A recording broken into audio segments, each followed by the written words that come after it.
Hello friends, Radhe Radhe. कैसे हैं आप और आपकी पढ़ाई कैसी चल रही है? आई होप आपकी पढ़ाई अच्छी ही चल रही होगी। फ्रेंड्स, मैं बायोलॉजी की जो पीजी के टॉपिक्स हैं, जिनमें भी हम बायोजियोग्राफी के एंड वाइल्ड लाइफ कंजर्वेशन वाले टॉपिक्स हैं, उनको कवर कर रहे थे, जिनमें मैंने आपको 2 टॉपिक्स क्लियर करा दिए।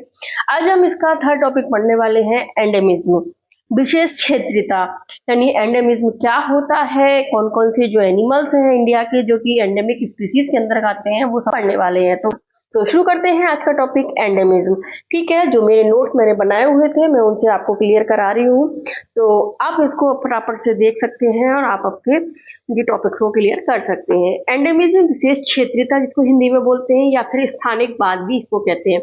जैसे इसके नाम से हमें पता चलता है कि स्थानिकवाद यानी किसी एक विशेष स्थान पर पाए जाने वाली जो स्पीसीज होती हैं, यहाँ पर जिनका वितरण केवल एक ही विशेष क्षेत्र में पाया जाता है, वो एंडेमिज्म कहलाता है। यानी किसी जाति, वंश, वर्ग का वितरण किसी एक ही सीमित या भौगोलिक क्षेत्र में होता है, ऐसे वितरण को विशेष क्षेत्रीय एंडेमिक कहते हैं। विशेष क्षेत्रीय वितरण की प्रोसेस को विशेष क्षेत्रीयता भी कहते हैं। ठीक है, यानी स्थानिक होने या किसी विशेष भौगोलिक क्षेत्र तक सीमित होने की जो स्थिति होती है, वही एंडेमिज्म होती है।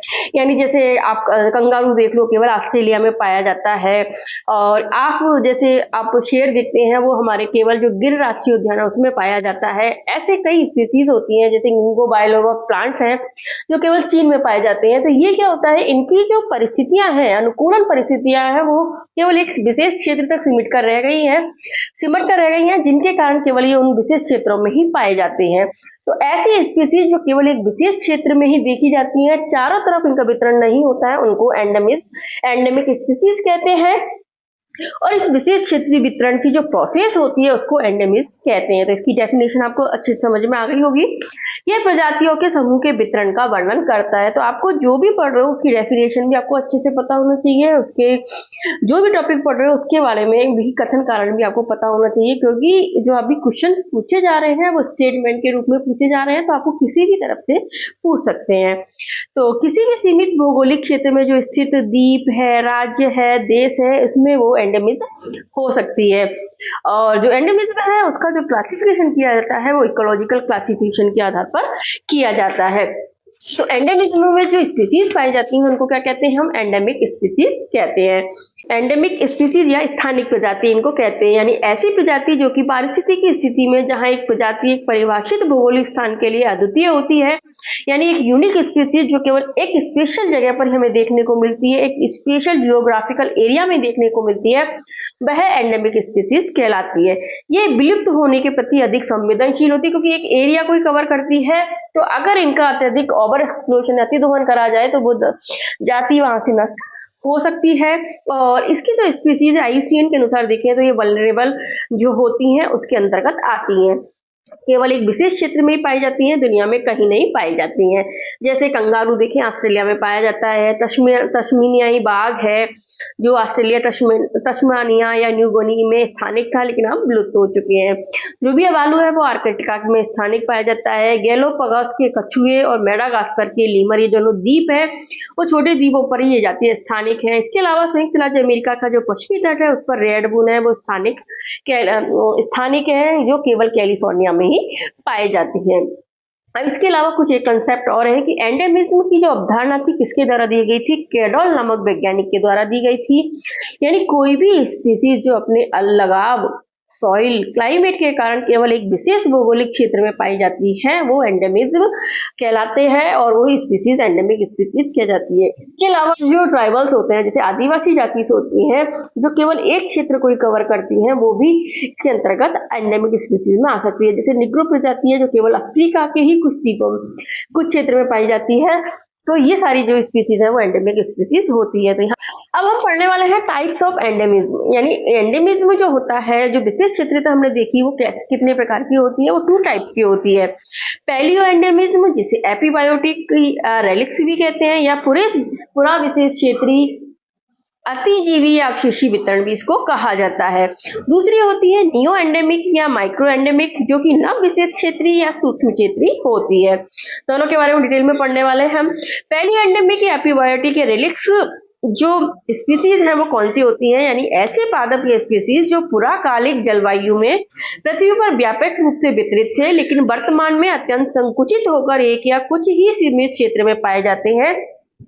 पूरा विशेष क्षेत्रीय पादप या पूरा विशेष क्षेत्रीय स्पीसीज इनको कहा जाता है। तो ध्यान रखना कि ये कुछ स्पीसीज ऐसी हैं जो पहले तो बहुत अधिक इनका वितरण था, एक युग में, एक एरा था, लेकिन अभी केवल एक सीमित क्षेत्र में ही पाई जाती है, क्योंकि उनकी जो फिजिकल बैरियर्स हो सकते हैं, भौगोलिक परिस्थितियां होती हैं, उनका अनुकूलन हो सकता है, उनका क्लाइमेट हो सकता है, इसके कारण तो वो जातियां क्या कहलाती हैं, पूरा विशेष क्षेत्रीय या अवशेषी वितरण या अतिजीवी एपिबायोटिक जो स्पीसीज जो वितरण है उनका कहलाता है।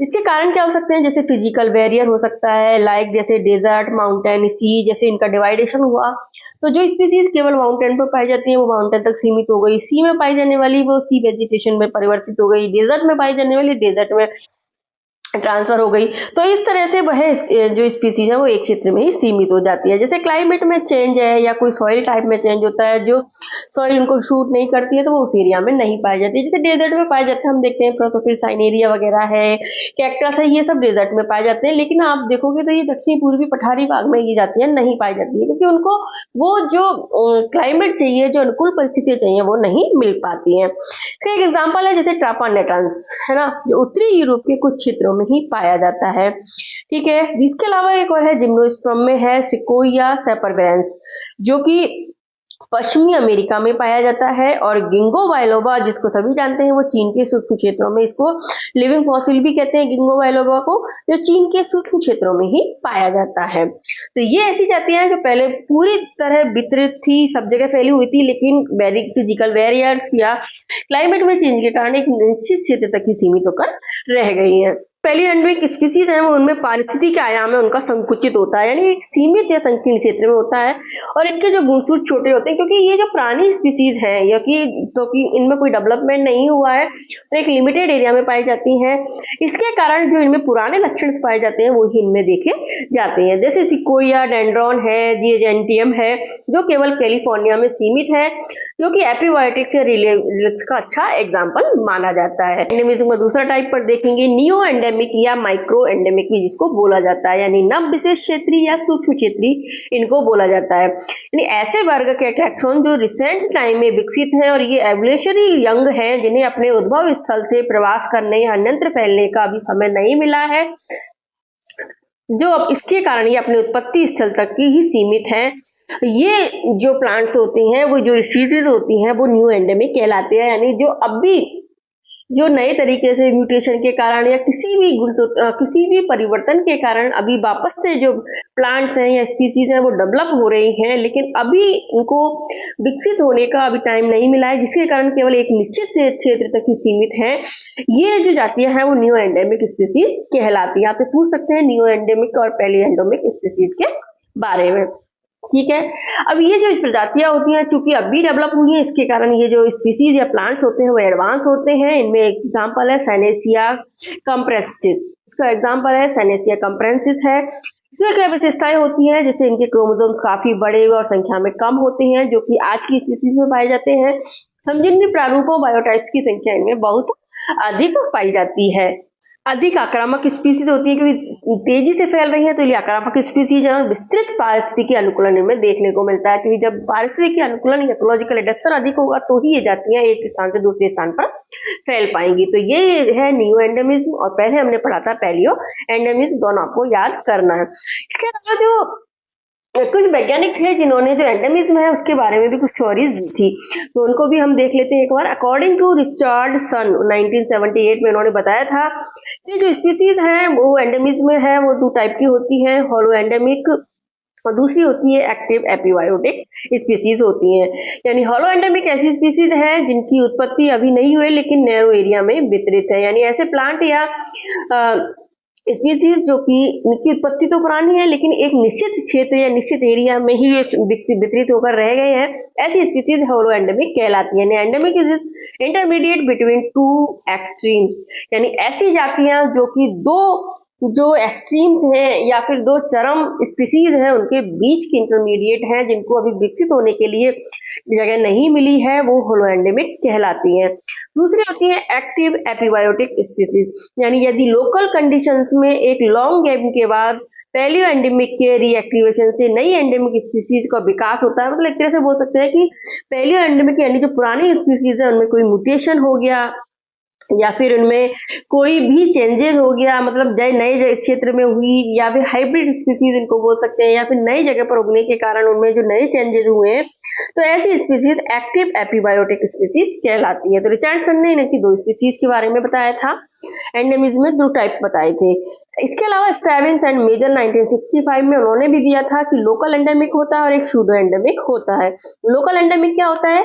ऐसी स्पीसीज जो एक बहुत छोटे एरिया में रेस्ट्रिक्ट रहती हैं, यानी एक बहुत छोटे एरिया में ही पाई जाती हैं। जैसे आप गिर के राष्ट्रीय उद्यान में जो केवल शेर पाया जाता है वो एक निश्चित एरिया में, छोटे एरिया में रेस्ट्रिक्ट हो गया, तो ऐसी स्पीसीज लोकल एंडेमिक होती हैं।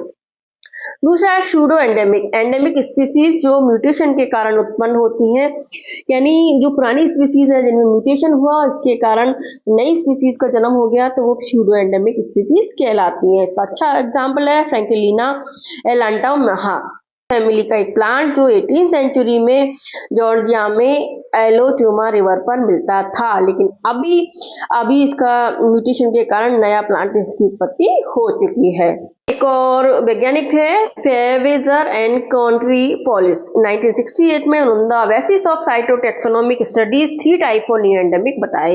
इन्होंने जो न्यू एंडेमिक है उसको 3 टाइप्स में डिवाइड किया था किसके आधार पर? साइटोटैक्सोनॉमिक, यानी कोशिकीय और गुणसूत्र के आधार पर की वर्गीकरण के आधार पर न्यू एंडेमिक स्पीसीज को 3 टाइप्स में डिवाइड किया था।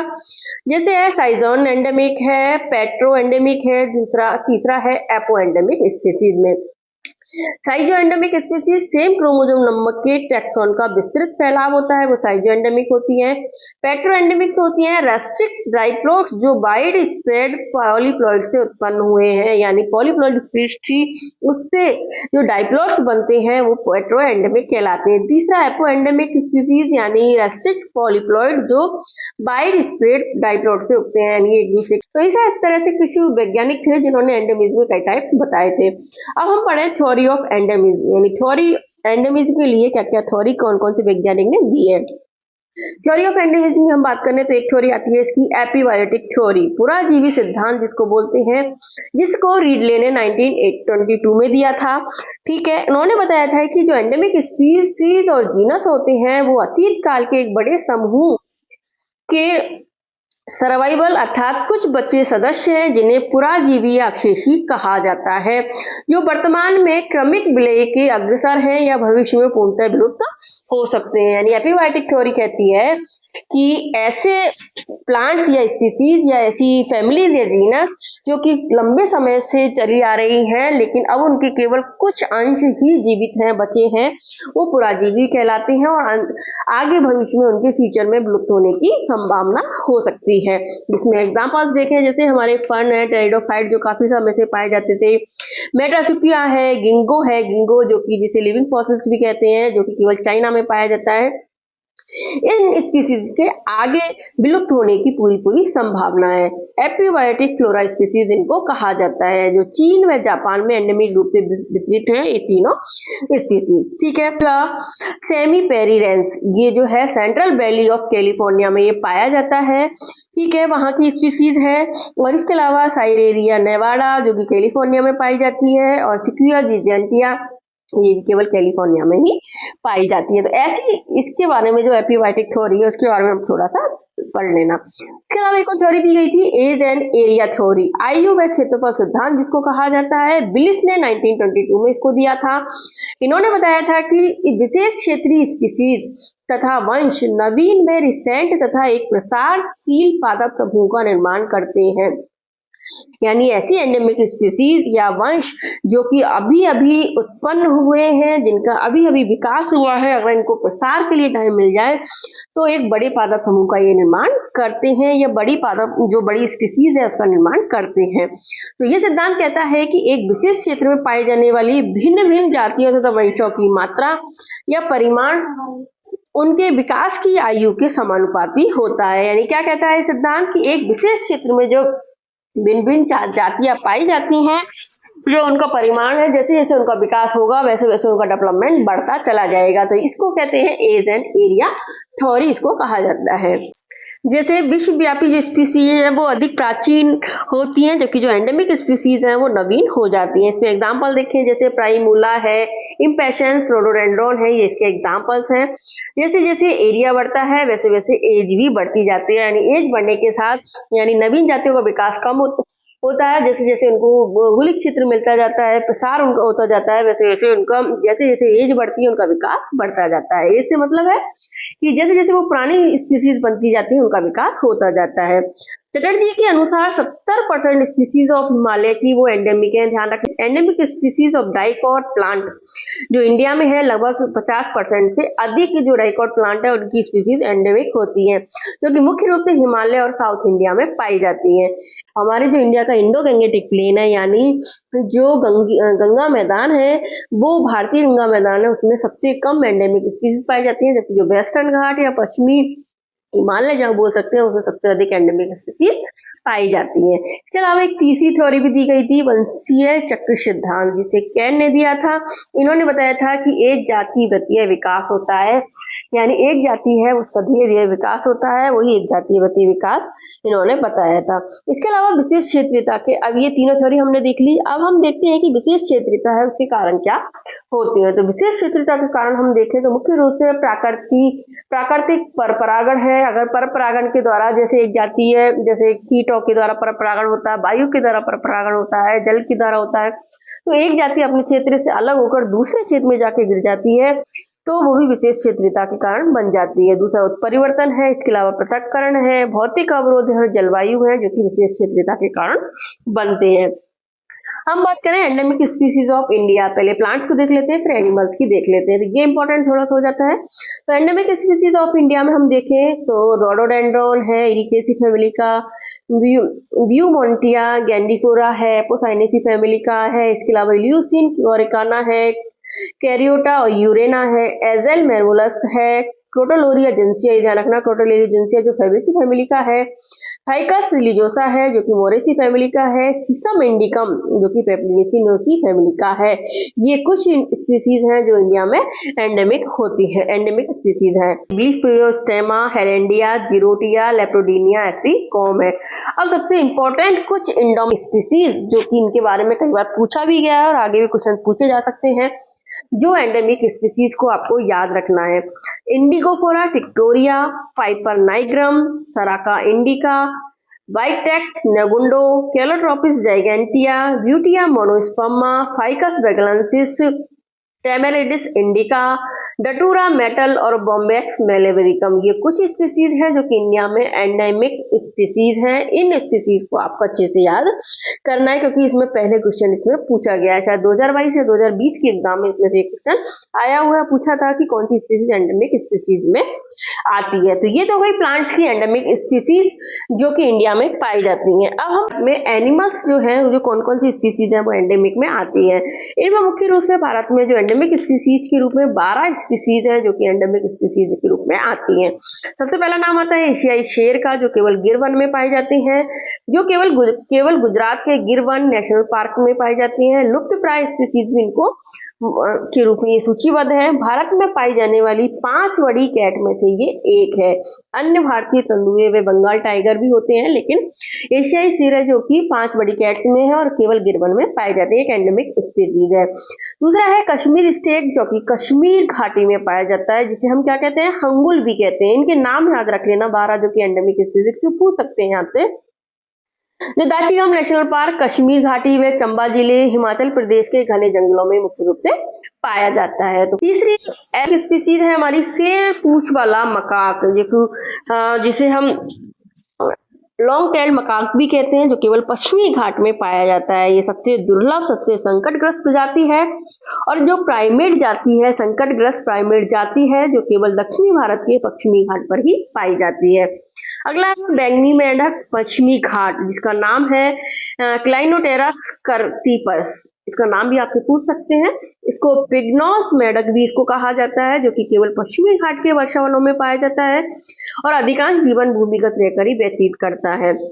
इसके अलावा संगाई हिरण लोकतक झील में पाया जाता है। ये भी 2022 के एग्जाम में क्वेश्चन आया हुआ था। संगाई हिरण जो कि लोकतक झील, जो कि ब्रो एंटेलैंड हिरण भी इसको बोलते हैं, ठीक है। मणिपुर के केबुल लामजाऊ नेशनल पार्क में, जहां पे केबुल लामजाऊ नेशनल पार्क कैसा है, दलदली आर्द्रभूमि वाला है, जो कि लोकतक के दक्षिणी भाग में स्थित है, उसमें संगाई हिरण जो पाया जाता है। अगली स्पीसीज है, छठी स्पीसीज हमारी नीलगिरी तहर, जो कि केवल नीलगिरी पहाड़ियों में पाई जाती है। एक जंगली भेड़ की स्पीसीज है जो पश्चिमी घाट की नीलगिरी पहाड़ियों में पाई जाती है, जो कि लुप्त प्राय स्थानिक प्रजाति है, ठीक है। 7 नंबर पे आती है पैगमी हॉग, जो कि मानस नेशनल पार्क असम में पाया जाता है और ये भी गंभीर रूप से लुप्त प्राय प्रजाति है। 8 नंबर पे आती है ब्रॉन्जबैक बाइन स्नेक स्पीसीज, जो कि पश्चिमी घाट में पाई जाती है, जो कि नीलगिरी पहाड़ियों में मुख्य रूप से घास के मैदान में सांप की प्रजाति और हल्की विषैली स्पीसीज होती है। अगला है नीलगिरी ब्लू रॉबिन, जो कि नीलगिरी पहाड़ियों में पाया जाता है। ये भी शोला वन में छोटा पासरीनी पक्षी है, जो कि 1200 मीटर की ऊंचाई पर पाया जाता है। अगला है 10वें नंबर पे आता है मालाबार सिवेट, जो कि पश्चिमी घाट में पाया जाता है। अन्नामलाई ग्लाइडिंग मेढक, ये भी केवल अन्नामलाई पहाड़ियां तमिलनाडु में पाया जाता है। इसके अलावा नामदफा उड़न गिलहरी, जो कि नामदफा नेशनल पार्क अरुणाचल प्रदेश में पाई जाती है, जो कि वृक्षवासी या रात्रिचर होती है। इनका आपसे ऐसे भी क्वेश्चन पूछ सकते हैं कि नामदफा उड़न गिलहरी कौन सी जिले स्टेट में पाई जाती है या कौन से नेशनल पार्क में पाई जाती है, तो आप उनको एंडेमिक स्पीसीज के रूप में भी याद रखना और कहाँ पाई जाती है वो भी आपको याद रखना है। इसके अलावा 2 स्पीसीज और एंडेमिक के रूप में अभी जुड़ चुकी हैं, जिनमें है भारतीय विशालकाय गिलहरी, जो कि Kaveri wild life sanctuary Karnataka में पाई जाती है, और एक है बॉनेट मकाक। ये भी 2 एंडेमिक स्पीसीज और जुड़ चुकी हैं। तो ये है एनिमल्स की एंडेमिक स्पीसीज, जो कि केवल एक विशेष क्षेत्र में पाई जाती है और मुख्य रूप से जो पश्चिमी घाट है उसमें लगभग 70% एंडेमिक स्पीसीज पाई जाती है। इंडिया के अलावा कुछ स्पीसीज के बारे में आप थोड़ा ध्यान रख लेना। एंडेमिक स्पीसीज इन राजस्थान, तो एंडेमिक स्पीसीज राजस्थान की हम बात करें तो मुख्य रूप से यहाँ पर 3 टाइप के वन पाए जाते हैं, ठीक है।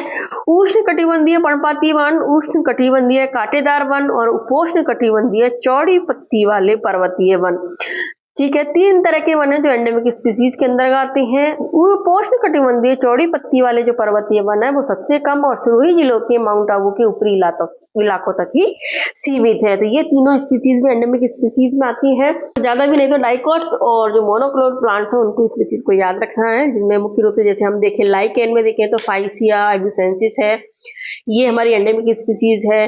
बैक्टीरियम, हाँ, बैक्टीरिया में देखें तो सेरेटिया सेम्ब्राइना है। ब्रायोफाइट में है रिक्सिया एब्यूसेंसिस, रिक्सिया जोधपुरेंसिस और रिक्सिया रेटिकुलेटा।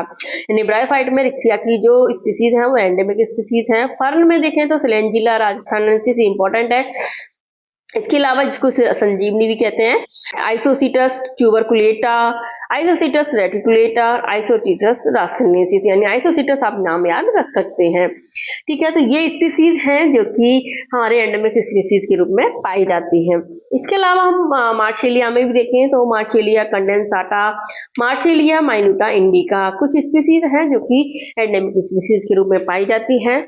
डाइकोट और मोनोक्लोन प्लांट की भी हम बात करें तो ये इंपॉर्टेंट है थोड़ा, जो राजस्थान के एंडेमिक स्पीसीज के रूप में आते हैं। डाइकोट प्लांट में देखें तो फेरेसेटिया मैक्रांथा, क्लियोम गायनेंड्रा, ये ध्यान रखना, क्लियोम गायनेंड्रा, एविटिलॉन फ्रूटिकोसम, पेनोनिया अरेबिका, ग्लेटिनोसा, ये कुछ स्पीसीज हैं जो कि डाइकोट प्लांट की हैं, जो कि राजस्थान में एंडेमिक स्पीसीज है।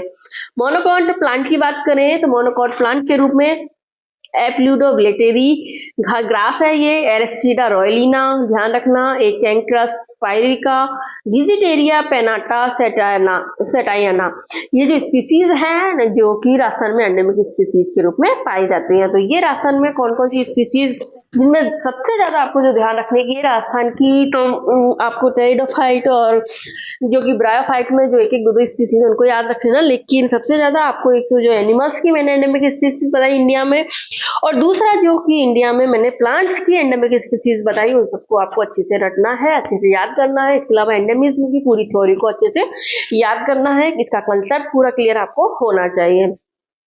इसके अलावा कुछ स्पीसीज ऐसी हैं जो कि बर्ड में भी हैं, एंडेमिक रूप में पाई जाती है, जैसे कैप टूगर बर्ड है, ऑरेंज ब्रेस्टेड सनबर्ड है। ये केवल साउथ अफ्रीका में पाए जाते हैं, जो कि एंडेमिक स्पीसीज है। इसके अलावा कंगारू है, मार्सुपियल्स है, जो कि ऑस्ट्रेलिया में एंडेमिक है। तस्मानिया टाइगर है, जो कि ऑस्ट्रेलिया, तस्मानिया और न्यू गिनी में मिलती हैं। तो ये सारी स्पीसीज हैं जो कि एंडेमिक स्पीसीज में आती हैं। तो ये एंडेमिक में जो भी मेटा मेरे पास था, मैंने आपको प्रोवाइड करा दिया है। आप इसको 1 से 2 बार आप देखो, पढ़ो, तो आपको अच्छे से ये समझ में आ जाएगा। तो अगर आपको अच्छी क्लास लगी हो तो प्लीज वीडियो को लाइक कर दो, चैनल को सब्सक्राइब कर दो और भी लोगों को शेयर करो ताकि उन्हें भी इसका फायदा मिल सके। फिर मिलते हैं एक नई वीडियो में। Bye bye, thank you.